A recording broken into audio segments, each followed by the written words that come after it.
Bonsoir à vous tous et bienvenue à cette cinquième session de connaître la puissance de Dieu. Et dans ces sessions, nous allons voir un peu les effets négatifs de la puissance, pas de la puissance de Dieu, mais de la malcompréhension de la puissance de Dieu ou mal-utilisation. Je pense que c'est très important de voir ça. Et nous allons certainement lire quelques versets, bientôt là.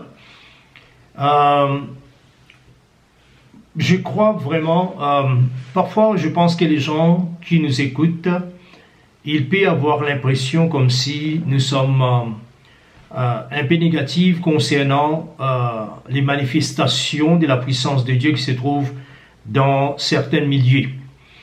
En effet, ce n'est pas vrai parce que en effet, la raison que je suis en train de, que Dieu m'a guidé d'enseigner ces sujets ici-là, c'est afin de introduire une plus grande dimension de Dieu parmi nous et de sa présence, mais aussi la manifestation de sa présence ou de son esprit. Alors ça, c'est le but même comment dirais-je, le but même de notre de ce que nous sommes en train de faire. Alors ça, c'est très important. Donc, ce soir, je voudrais entrer directement, comme j'avais promis dans la dernière session, que nous allons voir un peu les côtés négatifs. Et il y a certains mots que je vais vous dire en avance, de maintenant, et je vais répéter au cours de cette demi-heure d'enseignement. La chose en est que souvent, je dis que si vous croyez que vous méritez ou que vous êtes qualifié pour engager la puissance de Dieu, le fait que vous croyez cela, dit déjà que vous n'êtes pas prêt. Ça, c'est très important et nous allons parler de ça tout à l'heure un peu. Mais la chose que je voudrais parler aujourd'hui, c'est avant de regarder le côté positif et les principes qui gèrent la puissance de nos vies, avant de voir ça, avant de voir les aspects positifs et intentionnels de la puissance, nous allons regarder quelques moments les côtés négatifs. Dans les côtés négatifs, nous pouvons dire qu'il y a quelque chose que nous appelons les péchés qui habitent l'homme. Les péchés qui habitent l'homme, la Bible appelle la nature pécheresse. Donc ce n'est pas seulement des actes de péché, mais c'est une nature qui contrôle nos perspectives, ce que nous sentons, la façon que nous adressons ce que nous voulons, nos désirs et tout cela. Et ce que je vis, c'est que dans les contextes de l'Église, il semble que quelque part, nos émotions, nos désirs charnels, chutés, pécheresses, et mélangés avec la richesse pure de ce que nous allons voir Paul mentionner.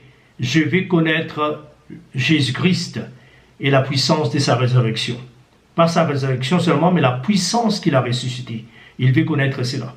Alors, vraiment, c'est important de comprendre ces choses. Parce que si on ne comprend pas cela, nous allons désirer quelque chose de bon, extraordinaire, formidable. Et en effet, Dieu veut que nous pouvons désirer cela.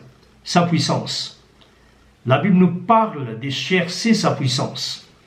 Les disciples dans la Bible, dans les commencements des livres des Actes des Apôtres, ils ont prié que Dieu puisse étendre sa main et faire des miracles par le nom de son saint serviteur Jésus-Christ. Alors nous voyons que ce n'est pas négatif de désirer la puissance, mais le problème c'est la personne qui désire, ou l'Église dans l'état tel qu'elle est aujourd'hui désire.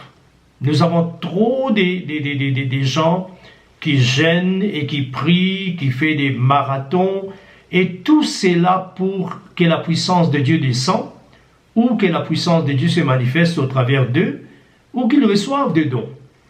Mais nous devons voir que quelqu'un a dit cela. Je pense que c'était un peu cliché. On a trop utilisé cela.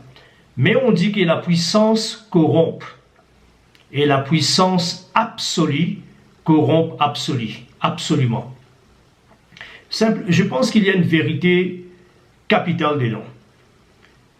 Une vérité capitale. Comme Paul disait cela, et il soulignait, il disait que nous portons cette puissance dans une vase d'éther. Vous voyez ce qui peut porter la puissance de Dieu?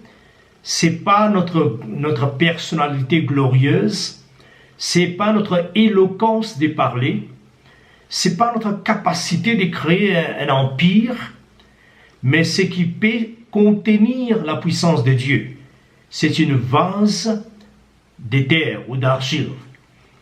Et dans ces mêmes versets, il dit que la mort de Christ agit en nous et la puissance de Christ agit en nous aussi à la fois. Alors qu'est-ce qu'il nous dit ici? Que la puissance de Dieu coule au travers de sa vie, par les dons, par les charismes, et qui peut affecter la vie des gens et des situations, mais ça coule hors d'une expérience de la mort de soi. La mort, c'est comme si la croix. Dans la croix, nous avons les côtés par là. Ça, c'est la rédemption de l'homme. Tous les bénéfices que l'homme reçoit, c'est ici. Mais rappelez-vous, dans ces côtés, Jésus l'appelle la coupe. La coupe, ça symbolise la mort. C'est comme s'il appelait poison. Et volontairement qu'on va prendre pour mourir, les prix à payer. C'est ça. Alors, la chrétienté aujourd'hui a embrassé la puissance de cet côté. Là où nous recevons tous les bénéfices. Mais on n'a pas embrassé les côtés de la mort. En effet, vous pouvez recevoir des bonnes choses de cet côté. Mais si vous voulez être utilisé et devenir un instrument de sa grâce, là vous devez vous trouver de cet côté. Et de cet côté, c'est la coupe. C'est la coupe à boire, c'est la mort. Il avait posé la question à ses disciples. Maintenant, la convoitise humaine pour la puissance est quelque chose de dangereux. Dangereux ou dangereuse. Parce qu'elle va, premièrement, à l'encontre de l'objectif prévu pour la puissance. Donc, quand Dieu donne, Dieu est la source de la puissance, comme nous avons dit. Il est El Shaddai, il est tout-puissant. Quand il donne sa puissance, soit au travers de l'onction de l'Esprit, par la grâce ministérielle, par les dons du Saint-Esprit, peu importe quelle avenue il utilise, quand il donne de la puissance, il y a une intention dans cette puissance. C'est pourquoi quand un homme est saisi par la convoitise de la puissance, il veut avoir de la puissance. Il veut être un homme puissant. Rappelez-vous que il n'y a pas longtemps, j'avais enseigné sur l'onction. L'onction, en effet, c'est la manifestation de la puissance de l'Esprit de Dieu. Ok, et ça passe par un avenue ou une personne, on peut dire. C'est l'homme qui est loin.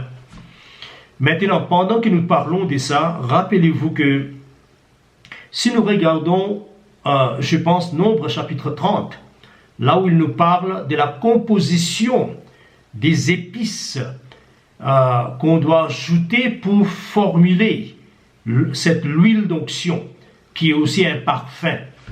Il avait dit que personne, Dieu avait dit très clairement, c'est un avertissement. Il avait dit personne ne doit utiliser cela pour les bénéfices de soi. Ça c'est vraiment sérieux.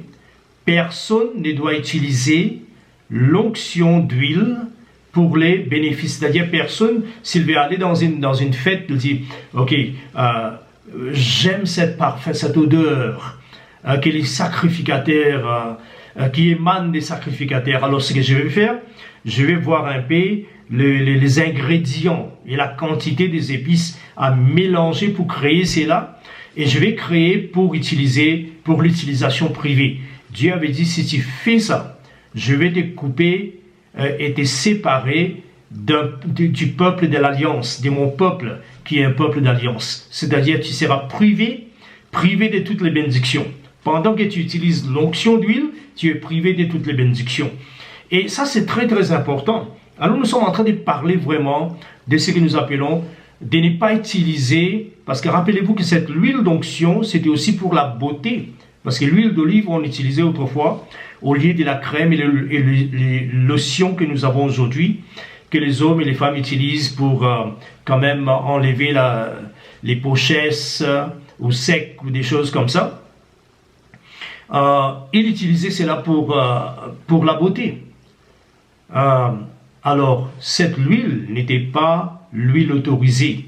Personne n'était autorisé d'utiliser cela pour et aujourd'hui, l'onction n'est pas utilisée pour vous rendre beau.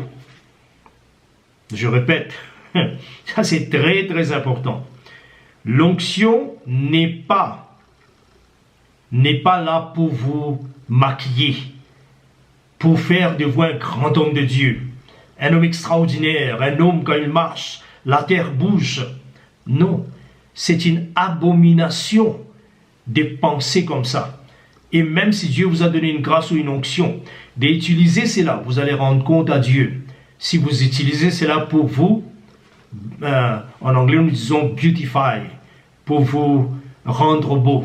Voilà. Alors la convoitise, nous devons faire attention, parce que cela va contre l'objectif même de la puissance. Deuxièmement, parce que nous venons de dire que la puissance corrompt, et parce que l'homme est pécheur, même des bonnes choses, ou les meilleures des choses comme l'onction, et la puissance peut être corrompue par notre nature. Vous voyez, si la vase n'est pas la vase des terres, qu'est-ce qui se passe? De la poussière. C'est comme ça que les gens du passé, tel qu'Abraham disait, nous sommes cendres, la poussière et les cendres devant toi, Seigneur. Vous voyez, il parlait de l'argile, c'est ça ce que le langage que Paul utilise. Nous portons cette puissance glorieuse dans une vase de terre. Très très important. Et cet enseignement que je donne, nous n'allons pas faire ça encore. Mais il y a un but très très important, parce que si vous ne comprenez pas ce message, c'est que nous allons dire dans le futur, ne vous servira pas grand chose. Alors, deuxièmement, parce que elle est contre-productive. Qu'est-ce qui se passe? À la fin, la gloire n'arrive pas vers Dieu. Rappelez-vous que Dieu cherche la gloire dans toutes choses. Vous devez comprendre cela. Jésus nous a enseigné. Quand vous priez, dites que ton nom soit sanctifié. Cette phrase signifie que les gens prononcent ton nom avec respect et séparé de tous les autres noms, glorieuses qu'ils soient. Vous comprenez cela? Donc ça, c'est très important de comprendre comment nous devons honorer Dieu dans tout cela. Et rappelez-vous que dans la Bible, nous avons un langage, par exemple dans Matthieu 21, il nous parle des fruits. Il nous dit que les maîtres de la vigne avaient planté une vigne, il avait loué cela à des virons. Et au temps de la moisson, il a envoyé ses serviteurs, ensuite son fils, pour aller prendre le fruit qui est sa part. Vous savez c'est quoi les fruits? Les fruits, c'est ce qui éclate la gloire de Dieu, qui illumine la terre, qui change la perspective des gens concernant qui Dieu est. Et c'est ce que Dieu avait dit avec Pharaon. Il avait dit, je pouvais te tuer d'un seul coup, mais je t'ai laissé à exercer la dureté de ton cœur et la méchanceté de ton cœur, afin que ma gloire soit propagée. C'est comme ça qu'avec beaucoup de temps, quand l'Israël est arrivé, après une quarantaine d'années devant Jéricho, Rahab la prostituée a dit, il a dit, ne regardez pas l'apparence de nos soldats, l'apparence de nos hommes vaillants guerriers, mais le cœur de notre peuple tremble et s'est déjà bougé, parce que nous avons entendu parler de votre Dieu, pas de votre armée, de votre Dieu.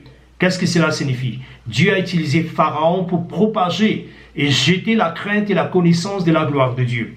C'est pourquoi quand nous utilisons la puissance pour, comme j'entends parfois dans des grandes manifestations prophétiques, quelqu'un est en train de faire des commentaires, ah ça c'est notre prophète.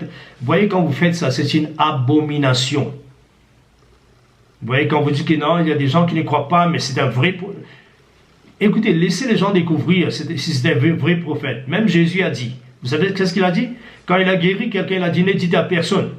Que les personnes découvrent eux-mêmes, personnellement. C'est comme ça que les gens développent des relations spirituelles. Vous voyez, pas par les on-dit. Parce que la foi ne peut pas être basée sur les on-dit. Mais la foi est basée sur ce qu'on découvre dans la parole de Dieu nous-mêmes. Okay? En entendant certainement. Alors, cela ne glorifie pas Dieu. Et Dieu cherche la gloire, il cherche les fruits. Jésus monte sur cette figuier, il cherche les fruits. Vous voyez, c'est très très important. Maintenant, les désirs, les pouvoirs sans comprendre les buts ou la responsabilité fera de nous ce que nous appelons Bruce Almighty. Ça, c'est une histoire que vous devez écouter. Il y a un film qu'on appelle Bruce Almighty, c'est-à-dire Bruce le Tout-Puissant. Et dedans, dans ce film, c'est une comédie et ce n'est pas à prendre au sérieux. Dieu descend, c'est Morgan Freeman qui descend, qui parle avec, je pense c'était Jim Carrey, qui lui dit, ok, tu crois que tu feras un meilleur boulot que moi, comme Dieu? Et l'homme dit, peut-être je peux faire. Il a dit, ok, ça va, je vais te laisser une semaine, mon pouvoir. Et dans une semaine, il crée un chaos extraordinaire. Il n'a pas le temps, il habille, il s'envole partout. Il jouit ce qu'on appelle le privilège, mais il néglige ce qu'on appelle la responsabilité. Alors par exemple, quand quelqu'un lui a dit dans ses films, mais il y a beaucoup de gens qui prient, millions de gens, et tu n'as pas écouté leur prière. Il a dit, écoutez la prière des millions de gens, un par un. Mais écoutez, amenez-moi les documents, il a signé, toutes les prières étaient exaucées. Le problème c'est qu'il y a des gens qui priaient, leurs prières en nature étaient contre... Par exemple, quelqu'un qui demande la pluie et quelqu'un qui demande le soleil. Vous voyez, parce qu'il y a des débordements, il y a les déluges. Alors, vous comprenez, il y avait les chaos, les temps changeaient 10 fois par jour ou 20 fois par jour, c'était chaos. On appelle ça les symptômes de Bruce Almighty ou Bruce le Tout-Puissant. Alors, les gens sont corrompus. Je vous invite à ce moment-là pour lire un peu vite dans Actes des Apôtres 8, verset 9. Et là, je vais aller vite. Dans ce verset, il nous dit, il y avait auparavant dans la ville un homme nommé Simon. Ok, il y a des temps que je vais lire, il y a des temps que je vais seulement vous raconter l'histoire. Ok, alors, qui s'est donné pour un personnage important, exercer la magie et provoquant l'étonnement du peuple de la Samarie. Donc, il mangeait, il vivait, il respirait la gloire. Voilà. Bon, tous, depuis les plus petits jusqu'aux plus grands, l'écoutaient attentivement, comme s'il était un homme. Il ajoutait un peu de la sagesse dedans parce qu'il y a une manifestation de magie. Il faut qu'il y ait des doctrines. Et tout le monde disait, celui-ci est la puissance de Dieu, celle qui s'appelle la grande. Verset 13, il nous dit, et c'est là que Philippe est venu, il a prêché dans cette ville et Dieu a fait des choses extraordinaires, des grands miracles, démons étaient chassés, paralysés guéris, des grands miracles. Et quand Simon lui-même, quand il a vu ça, il a cru. Verset 13, il nous dit, et il s'est fait baptiser, il a donné sa vie à Jésus. Et la chose qu'il a fait, c'est qu'il n'a pas quitté Philippe, il était à côté, 6 cm à côté de Philippe, tout le temps. Il ne savait quoi, il jeûnait, il ne savait pas c'est quoi manger.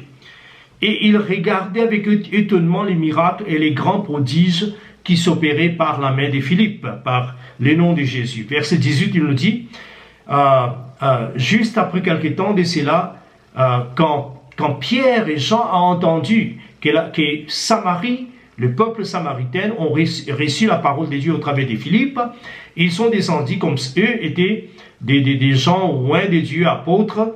Leur grâce, leur rang étaient plus élevés que celles de Philippe. Ils sont descendus et ils ont commencé à poser la main sur les gens pour confirmer l'existence de l'Église devant Dieu. Et les gens étaient remplis du Saint-Esprit, ils parlaient en langue. La Bible nous dit dans le verset 18 Quand Simon vit que le Saint-Esprit a été donné par l'imposition des mains des apôtres, il leur offrit de l'argent. Et en les disant, accorde-moi aussi ce pouvoir. Il voulait les tout. Et c'est là que je vais terminer dans le verset 23. Je vous encourage de lire chapitre 8, le verset 9 jusqu'au verset 24. Vous allez voir, c'est une histoire extraordinaire. Et des délusions, des convoitises de la puissance. Alors c'est là que Pierre, quand il a écouté cela, il a dit, il n'y a pour toi ni part ni lot dans cette affaire, dans ce que nous sommes en train de faire, dans ce ministère, car ton cœur n'est pas droit devant Dieu. Ah, alors voyons un peu qu'est-ce qui se passe. Répands-toi donc de ta méchanceté. Alors, est-ce que je suis méchant? Oui. Écoute, prie le Seigneur pour que la pensée de ton cœur, c'était quoi la pensée? Je vous dirai c'est quoi la pensée. De ton cœur te soit pardonné, s'il est possible. Car je vois que tu es dans une fielle amère et dans le lien, ligoté de l'iniquité. Et Simon, quand il a entendu, il a dit, priez vous-même, les Seigneurs pour moi, afin qu'il ne m'arrive rien de ce que vous avez dit. Qu'est-ce qui se passe? Simon ici, il est à côté de Philippe. Et quand Pierre et Jean viennent, il vient aussi à côté d'eux. Cela signifie que demain, Philippe va partir dans un autre endroit pour évangéliser. Pierre et Jean vont repartir à Jérusalem. Pensez-vous qui sera le pasteur de cette église? C'est Simon. Mais Simon a l'apparence d'un croyant. Mais son cœur n'a jamais changé. Et Pierre a dit, la pensée de ton cœur soit pardonnée. C'est quoi ça? Il a déjà un plan. Les plans, c'est que quand tout c'est parti, il va amener tous les gens, il deviendra l'homme glorieux. Avec la puissance qu'il a reçue de Philippe à la fois, mais aussi de Pierre et Jean. Et en même temps qu'il désirait cela, comme il ne faut pas désirer, Pierre dit que tu es dans une fielle amère. Donc, quoique il suivait Philippe, il n'avait aucune relation dans laquelle il respectait ou aimait Philippe. Pourquoi? Il attendait que Philippe parte. Parce que pour lui, Philippe a volé sa gloire. Vous comprenez cela? Il est amer, plein d'amertume. Il est ligoté par son iniquité, pécheresse. Alors voilà les problèmes qu'il y a quand nous commençons à convoiter ce qu'on appelle la puissance. Il y a beaucoup de gens qui n'ont pas eu la chance aujourd'hui, des serviteurs de Dieu, qui fonctionnent comme ça. Esprit de compétition, on n'arrive jamais à voir quelqu'un d'autre faire quelque chose qu'eux ne font pas. C'est terrible. Et un des exemples par lesquels je termine dans les 5 ou 6 minutes qui nous restent, ou 7 minutes, c'est Marc chapitre 10, le verset 35. Ici, l'histoire 35 à 44, vous pouvez lire ça. Ici, l'histoire, c'est quoi? Je vous raconte simplement. Marc chapitre 10, les versets 35 à 44. Les deux fils de Zébédée, dans une autre évangile, il nous dit, la mère de ces garçons, de ces jeunes hommes sont venus, et ils approchèrent de Jésus, et ils l'ont dit, Maître, peut-être sa mère, c'était eux, ou directement, ils l'ont dit, nous voudrions que tu fisses pour nous ce que nous allons te demander. Qu'est-ce qu'ils vont demander? Accorde-nous que l'un de nous puisse s'asseoir à la droite, l'autre à gauche, quand tu viendras dans ton royaume et ta gloire, et veut partager un peu la gloire de Jésus. Vous voyez les problèmes qu'il y a? Il veut partager. C'est là que Jésus les a posé une question. Et ce qu'il a posé, ce n'est pas une question pour les décourager, mais en effet, c'est ce qu'il faut pour entretenir, pour palper ou pour servir la puissance. C'est qu'il faut. Et j'ai parlé de ça tout à l'heure, là. La mort de soi. Et dans ces versets, Jésus leur dit, vous savez ce que vous demandez, pouvez-vous boire la coupe que je dois boire? C'est quelle coupe ça? Passer par la mort volontaire. Mourir à ses propres désirs, à ses propres convoitises, à ses propres esprits de compétition, esprit d'être chercher la gloire, être les plus grands, être renommé. Les gens veulent leur visage dans les affiches, des choses qu'on dit concernant des personnes. C'est ça, très très important, que nous comprenions vraiment. Il y a des choses que Dieu est en train de parler, mes chers amis. C'est l'heure de délivrance. C'est l'heure d'être délivré. Parce qu'il y a beaucoup de gens, ils n'arriveront jamais à découvrir la puissance de Dieu dans leur vie s'ils ne passent pas par cette baptême de la mort. Alors Jésus a dit, est-ce que vous pouvez voir? Et dans leur folie, ces deux jeunes ont dit, oui, certainement nous pouvons. Jésus leur dit, il est vrai, peut-être vous allez mourir. Parce que Jacques certainement sera transpercé par l'épée d'Hérode. Il va mourir, ça c'est l'un de ses frères. Donc Jésus a dit, oui, certainement, vous pouvez mourir, peut-être pas pour la même raison, parce que Jésus meurt pour tout le monde, toi tu vas mourir pour toi-même, à cause de ta foi. Il a dit, mais pour ce qui concerne s'asseoir à droite, à gauche, cela est réservé à Dieu. Alors, c'est là que Jésus a fait une geste. Il a dit, venez tous les disciples, parce que les autres disciples étaient mécontents. Comment est-ce que ces deux pensent que c'est eux qui doivent... Voyez, quand les gens cherchent la puissance, c'est impossible qu'il n'y ait pas de compétition dans cette même église. L'homme qui est puissant, qui est en train de glorifier soi-même, il y a 10 personnes dans le coin là-bas qui attendent que celui-là va disparaître et qu'eux auront cette position que lui a. Vous voyez le problème qui s'est passé ici avec Jésus? Ça, c'est vraiment terrible. C'est là que je vais déchiffrer un peu. Numéro 1. L'habit de pouvoir amène l'orgueil, qui devient à son tour la sémence de destruction. Vous devez comprendre. La Bible nous dit, dans Proverbe 16, verset 18, l'orgueil précède la ruine et l'âme hautaine, la chute. Si vous voyez quelqu'un qui est chuté, tombé dans quelque péché, ne regardez pas ce péché. Allez au fond, vous allez voir l'orgueil. L'orgueil qui lui a permis de faire ça, de voler de l'argent, de faire ceci ou de faire cela. Vous voyez, allez au fond. Alors, la première chose, c'est quoi? Dès qu'il y a l'orgueil et ce désir, cette convoitise pour la puissance, cela devient une sémence pour la destruction du soi. Deuxième, ils reconnaissent, ces gens-là, la puissance du pouvoir et voulaient profiter de leurs privilèges. Parce qu'ils connaissent qu'être assis à droite et à gauche, c'est une position de pouvoir. Les gens aiment la vie à l'aise et le pouvoir. Troisièmement, ils ont essayé de s'asseoir à droite et à gauche au lieu de voir que ces endroits pouvaient être réservés pour d'autres personnes. Et comprendre ces choses, ils ont voulu usurper cette position. Et cela devient vraiment une réalité dans l'Église aujourd'hui. Les gens veulent usurper, c'est-à-dire voler illégalement les privilèges. Il y a des gens qui s'attachent à des hommes de Dieu, qui veulent marcher proche là. Moi, je me demande, mais pourquoi vous voulez ça? L'histoire que nous avons, c'est Jack in the Box. Une boîte comme ça, on vous donne un cadeau. Dès que vous recevez les cadeaux, vous ouvrez, il y a un bonhomme qui sort avec une ressort qui est là, qui sort comme ça, boum. Et vous êtes effrayé. On appelle ça Jack in the Box. Vous savez qu'est-ce que cela signifie? Quand on vous dit à quelqu'un, faites ceci ou faites cela. Et lui, il vous dit, quand même, pourquoi tu as pris tous ces temps pour me mettre dans cette position? Dès qu'il dit cela, on appelle ça Jack in the Box. Nous ne voulons pas des Jack in the Box. Des gens qui élèvent eux-mêmes, avec des titres, avec ceci, qui désirent. Non, vous allez corrompre la puissance de Dieu. Quoi que la puissance de Dieu.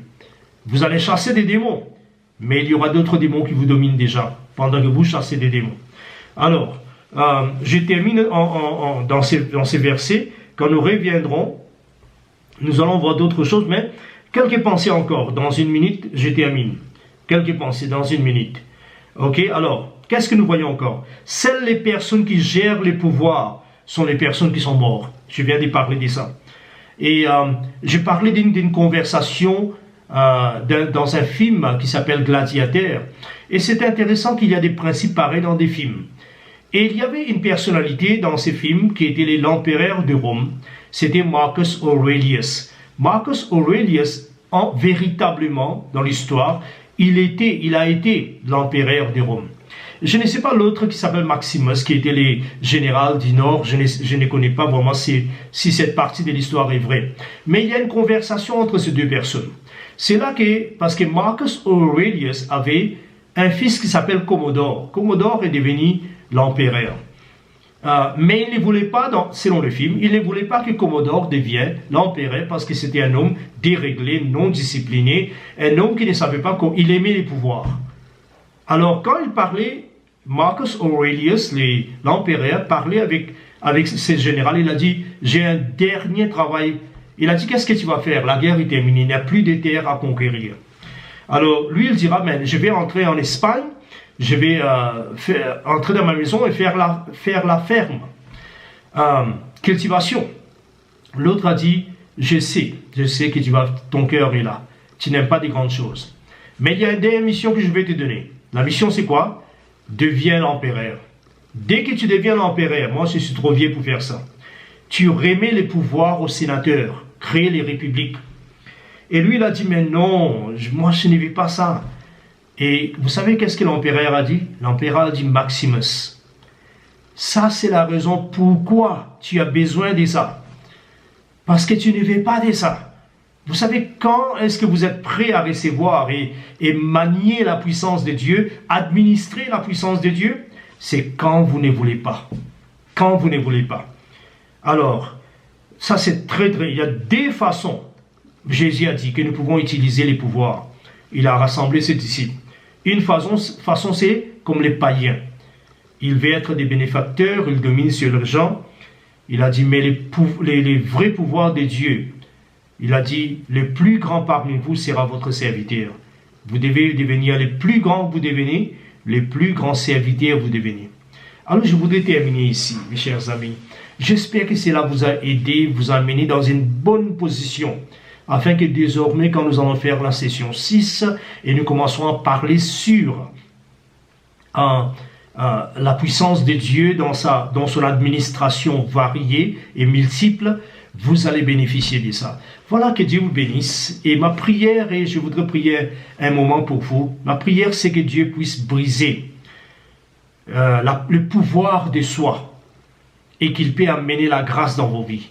Seigneur, je demande que tu puisses briser tout ce qui contamine ta puissance, mais qui parfois innocemment habite dans nous. Je demande que tu brises tout cela. Aide-nous à mourir à soi-même. Aide-nous à devenir les plus grands des serviteurs, les plus bas. Comme toi, tu t'es dépouillé et tu es devenu les plus bas de tout, un serviteur. Ainsi je te bénis, Père Saint, au nom suprême de Jésus. Bénis ton peuple. Amen. Voilà, que Dieu bénisse et on se verra dans la session 6.